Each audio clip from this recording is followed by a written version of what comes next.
On Friday, we aired a report expressing concern about diminishing space in our cemeteries. Clinton Bailey, funeral director at the Bailey's Funeral Home, underscored the urgent need to address this situation in an interview with our news team. In agreement with Mr. Bailey, Sylvan Mcintyre, former National Disaster Co-Ordinator at the National Disaster Management Agency NADMA, proposed designating new burial grounds in the south of the island.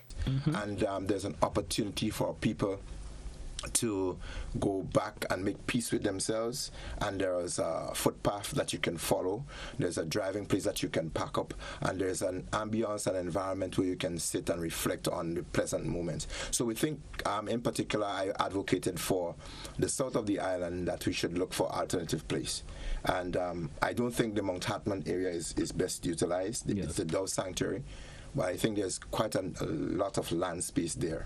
Mcintyre suggested a specific location for the burial of state officials and local heroes, viewing it as a tourism opportunity.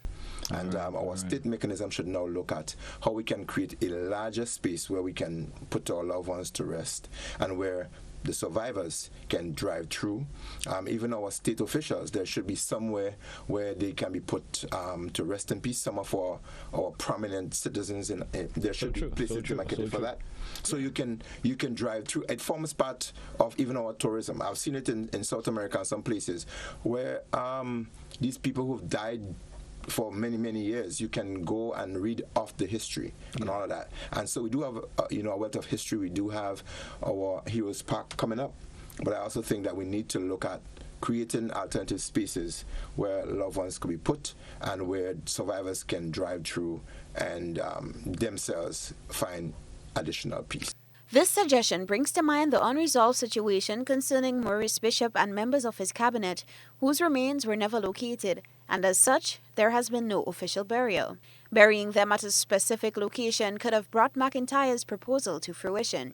During an ecumenical service of remembrance on Grenada's first observance of the October 19th holiday, several calls were made for closure about the whereabouts of Bishop's remains and others who perished on that fateful day in 1983. Where then is the truth about the disposal of the bodies?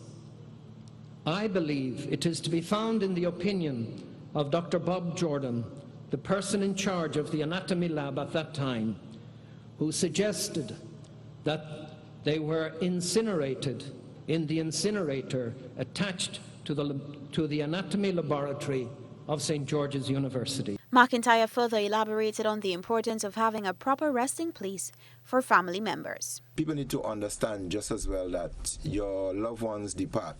They do have a lot in terms of how you reintegrate into society and how they are being put away and where they are put away. That is also critically important.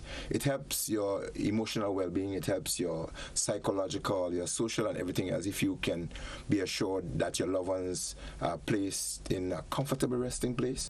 Reporting for GBN News, Beverly Telesford.